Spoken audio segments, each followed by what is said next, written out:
지난 시간에 이어서 그 지피지기 그 5편으로서 여러분들이 흔히 얘기하는 쌍용 2차하고 통합을 하는데 뭐 독립정상제로 하면 뭐가 문제냐? 독립정상제로 하면 모든 게 독립정산제 내지는 독립재산제로 가면은 만사형통이다 라고 많이 알고 있잖아요. 우리 조합원님들이 아마 독립자 들어가면 무슨 기미독립선언이나 독립기념행사나 아주 좋고 이거는 뭐 무조건 해야 되는 걸로 생각하는데 그렇지는 않습니다. 독립정산제나 독립재산제는 두 가지가 있습니다. 두 가지 중에 예를 들어서 뭐 A타입이라 그렇게 하겠습니다. A타입, B타입.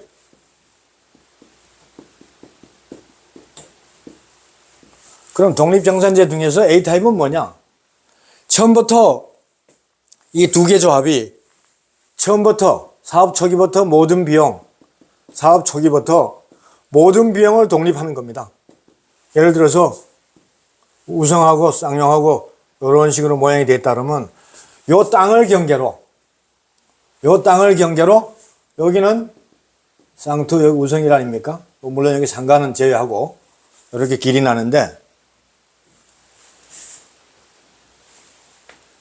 아까 우리가 출입구 이렇게 되는데 아까 설명해서 빠뜨린 게 우리는 출입구가 이렇게 두 개, 이렇게 있고 이쪽으로 길이 또 하나 나지 않습니까? 근데 이쪽에 쌍용 1차는 여기에 있던 상가, 이 하나은행 쪽은 유지가 되더라도 여기에 상가로 들어가는 통로는 영동대로 상에는 교통의 흐름을 위해서 이건 폐쇄입니다. 국가에서는 영동대로 상에는 교통 흐름 때문에 있던 것도 폐쇄하는데 우리는 내주지 않았습니까? 이거 왜 내줬겠습니까? 여기에는 두 가지 이유가 있습니다. 상가가 들어가는 도로를 제척대교 내줘야 되는 이유 있고 우성도 하나만 내주면 되는데 왜냐하면 여기에는 탄천교 송파대로 하고 여기에 다리가 하나 있습니다. 근데 여기는 문이 작은 문이 있지 않습니까? 근데 여기에다가 문을 크게 내주게 되면 여기 사거리에 교통 흐름에 이게 짧아가지고 여기다가 주문을 내줄 수가 없기 때문입니다. 그래서 여기다가는 문을 많이 작은 것밖에 못 내주니까 여러 상가 문제 이것 때문에 영동대로 상에 이 문을 내주는 것은 국가에서는 결사반대지만 우리 재건축을 위해서 이거는 정말로 전임조합장이나 저나 우리 임원들이나 열심히 노력해서 이건 유지한 겁니다. 이 영동대로 상의 문은 저는 감히 단언합니다. 이 문은 우리 아파트 가치 1가구당 5천만 원 내지는 1억의 플러스 상승 효과가 있을 겁니다. 왜? 쌍용 2차하고 쌍용 1차는 이렇게 한 구멍으로 들어가야 됩니다. 그럼 여기 얼마나 많은 트래픽잼이 생겨요. 여기 또 학원까지 있지 않습니까? 학원들 들어와서 버스가 엉켜가지고 그러다 보니까 이게 유턴 도로까지 만들어야 됩니다. 어떻게 하겠습니까? 물론 쌍용 1차는 여기 문이 저기 남부순환도로에 하나 있긴 하지만 쌍용 2차는 완전히 지옥이 되는 겁니다.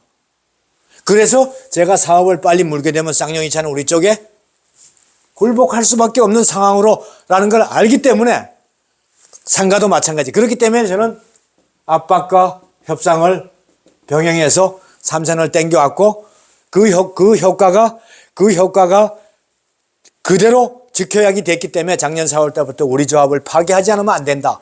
우성 1차 조합의 김재원 조합장을 끌어내려라 하는 얘네들의 마지막 작전이 시작된 겁니다. 그거에다 여러분들은 우리 비대위 소력하고 일부 사람들은 쏘은 겁니다. 여러분들은 우성 1차 조합을 위해서 비대위하고 합세한 게 아닙니다. 여러분들은 우리 조합을 파괴하는 데 합세한 겁니다.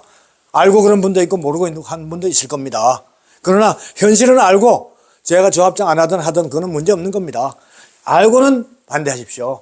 그래서 A타입이라는 거는 이 땅을 경계로 지하의 땅까지 이 땅값 여기 안에 속해 있는 모든 비용을 분할하는 겁니다. 이 땅 안에 이걸 지하까지 쫙 그 경계선에 땅을 파가지고 요 땅 안에 있는 땅값, 요 땅 안에 들어간 세멘트값 요거를 따로따로 다 하는 겁니다. 그래서 그게 진정한 의미의 초기부터의 독립재산제가 되는 겁니다. 독립정산제라는 거는 완전히 딴 데가 해가지고 완전히 분리해서 초기부터 그렇게 하는 게 독립정산을 하는 겁니다. 그러니까 우리는 초기부터의 엄격한 의미에서 독립재산은 불가능한 상태입니다. 왜? 이미 우리는 쌍용 2차하고 우성 1차는 이미 상당 부분 돈을 쓰지 않았습니까? 쌍용 2차가 뭐 50억을 썼던 우리가 23억을 썼던 그거는 뭐 앞으로 줘야 될 여기한테 계약업체하고 된 거 이런 것들은 다 아직까지 다 양쪽이 다 돼 있습니다. 이미 나중에 이미 수십 개 정비업체나 이런 데하고 계약이 되어 있는 협력업체가 많은데 그 부분에 대한 거는 다 해결해야 될 문제입니다. 근데 두 번째 타입의 이 B타입의 독립정상제, 앞으로 우리가 쌍용 2차하고 해야 된다는 건 이걸 해야 되는 겁니다. 이거는 어떻게 되냐? 지금까지 쓴 비용은 지금까지 기사용 비용은 양쪽 조합이 쉐어링 하는 겁니다. 기사용 조합은 독립해서 각 세대 n분의 1. 예를 들어 쌍용 2차에 그 돈이라면 쌍용 2차가 쓴 돈은 쌍용 2차의 평수에 따라서 n분의 1로 하고, 우성 1차가 쓴 돈이라면은 우성 1차가 n분의 1 하는 겁니다. 이제까지 쓴 비용은 n분의 1로 하고, 그럼 앞으로 예를 들어서 이제 통합해가지고 뭐 앞으로 비용 들어갈 게 이번 달에 100억이 들어간다. 그러면은 이거를 우성 55, 쌍투 45 이렇게 나누고 내부적으로만 나누는 겁니다. 이 두 조합이 하나로 통합된 다음에 엄격한 임의의 독립정산제는 불가능합니다. 하나의 여러분들이 생각할 때 통합을 해도 독립정산제 이걸 할 수 있다고, 이거는 불가능한 얘기입니다. 통합이 되면 법적으로는 하나입니다. 법적으로는 통합이 됐을 때는 하나가 되는 겁니다. 우성 쌍용은 없어지는 겁니다. 그러나 내부적으로 내부 회계입니다. 우리끼리만 아는 그런 회계상으로 국가하고 법적으로는 아무 관계없이 내부적으로 요 돈을 내부 회계로서만 분리하는 겁니다. 그럼 우성이 55억이면 이것도 우리도 세대별 면적에 따라서 다 나누는 겁니다. 그래서 또 그 다음 달에 가서 뭐 또 100억이 들었다면 이것도 나누고, 이제까지의 비용은 n분의 1로 하고 앞으로의 비용은 우리 세대의 면적이나 이런 걸로 하는 게, 우리는 이렇게 가야 되는 겁니다. 그래서 우성하고 쌍용 2차가 통합이 된다면 법적으로는 하나의 조합이 되는 겁니다. 내부적으로만 조합장 부조합, 이거는 어디까지나 내부적인 거지 법적으로는 무조건 하나입니다. 그러니까 기부 체납이라든지 모든 거는 법적으로 건축심의 받을 때도 모든 것도 하나로 갈 수밖에 없는 겁니다. 그래서 아까 얘기한 대로 쌍용 2차하고 제자리도 할 수 없었던 여러 가지 이유 중에 쌍용 2차 같은 경우는 환경영향평가를 안 받았지 않습니까? 그때는.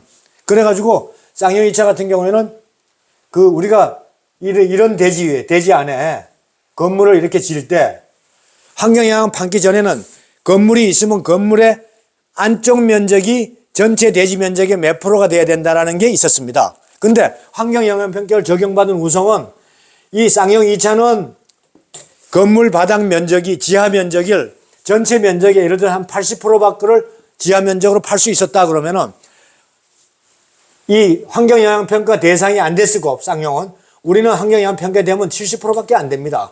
그래서 이게 합치게 되면은 다시 환경영향평가를 받아야 됩니다. 그러면 쌍용도 70%밖에 못 받는 겁니다. 그렇게 되게 되면 각자가 이 쌍용 2차는 또 손실을 보게 되는데 이거를 서로가 마음대로 하고 이거를 다 같이 이쪽만 부담하라고 하겠습니까? 이런 무수한 문제점들이 제자리 섞고 하는 문제는 수십 가지, 수백 가지 문제가 연계가 되는 겁니다. 근데 이거를 서로가 좋게 하면 된다고요? 여러분들이 그렇게 머리 좋고 있는 사람은 한번 와서, 그런 분들이 있다면 한번 이렇게 하겠다고 안을 제시해 보십시오. 그래서 우리는 이렇게 B타입의 독립정산제로 갈 수밖에 없는 겁니다. 그래서 이런 그 문제가 독립정산제나 도체산제의 문제다 보니까 실질적으로 아까 이런 문제로 인해서 쌍용 2차와 우성이 하나가 된다면은 하나의 통합법인으로 가가지고 모든 거를 지금과 같은 B타입의 독립정산제로 갈 수밖에 없다. 이거는 하나의 법인이다, 법적으로는. 결코 두 개가 아니다. 고로 이거 할 때는 하나의 법인이기 때문에 임대주택도 그냥 하나로 지어가지고 어느 쪽으로 갈지 모르는 거다. 쌍용 2차 땅으로 다 갈지. 그 다음에 우리가 예를 들어서 이 쌍용 2차에 뭐 몇 평수를 부담하고 어느 쪽에다가 몇 평짜리 짓고 이것도 안 되는 거고, 분양을 따로따로 할 수도 여러분들이 분양도 뭐 제자리를 쌍용 2차 사람들 쌍용 2차에 배치하고 여기를 부채하고 이거 안 되는 겁니다. 분양도 통합법적으로 하나이기 때문에 분양도 같이 해야 되는 겁니다. 조합원 분양, 일반 분양이 랜덤 추첨하게 돼 있는 겁니다. 근데 어떻게 이거를 분양을 네 맘대로 쌍용 2차 사람들은 네가 하고 그러면 쌍용 2차 사람들 중에도 어떤 사람들은 좀 더 같은 동안에도 좋은 게 있을 겁니다. 그거를 싸움판을 그 싸움을 누구로 만들 겁니까? 아까 얘기한 대로 쌍용 2차하고 땅이 이렇게 돼 있는데 설계를 다시 해가지고 이렇게 걸렸다 이겁니다. 그러면 여기에 1501호가 여기에 경계선에 걸렸어요. 어느 쪽으로 반쪽짜리 그 집이 걸려 있으면 이거를 쌍용 2차 걸로 할 겁니까? 쌍용 우성 1차 걸로 할 겁니까? 이게 집이 갈려 있으면 그 집의 면적을 갈라가지고 다 나눠야 되는 겁니다. 엄격하게 하려면은. 이건 못하는 겁니다. 이 무수한 문제를 여러분들이 아주 좋은 말로 독립정산제하면 아무것도 못 잖아요. 이거 독립운동하는 거 아닙니다. 여기는 우리의 많은 돈이 걸려 있고 지금은 여러분들이 아주 말로만 할 때는 모든 분들이 진짜 선한 사마리아 사람이 되는데 나중에 가면은 돈이 걸리게 되면은 여러분들 나중에 가면 조합장한테 얼마나 많은 이 수억 도는 돈이 걸려 있는 걸 여러분들이 역습도 하시겠습니까? 특히 여러분들이 이번에 비대위에서 조합장 회의할 때 1년에 경조금 3건 쓴 거 근거 내용이 다 있는 거를 마저도 조합돈 썼다고 여러분들이 저를 해임하지 않았습니까? 경조금 1년에 30만 원 쓴 거 가지고도 그렇게 하는 분들이 어떻게 이 수천만 원 수억이 왔다 갔다 하는 거를 선한 사마리안 사람들 같이 여러분들이 다 억셉트 하고 서로 윈윈 말이 좋았지 그게 됩니까? 이거 불가능한 일입니다. 우리가 말로 할 때는 다 선한 사마리아상 같이 되지만 이 돈이 왔다 갔다 하는 거는 철두철미하게 하지 않으면은 모든 게 소송으로 연결되는 거는 명확한 일 아닙니까? 조합장은 그런 문제까지도 이런 한 푼까지도 문제가 되지 않고 소송이 되지 않도록 정말로 완벽한 길을 가지 않으면은 안 되는 길입니다.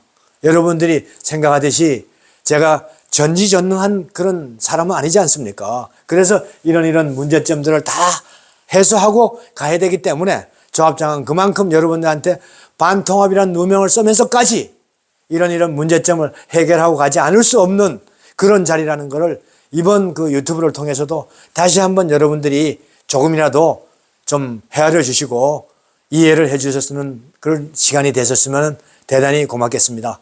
오늘 그 유튜브 시간은 오늘은 이만 줄이고 다음에는 계속적으로 진행해 나가도록 하겠습니다.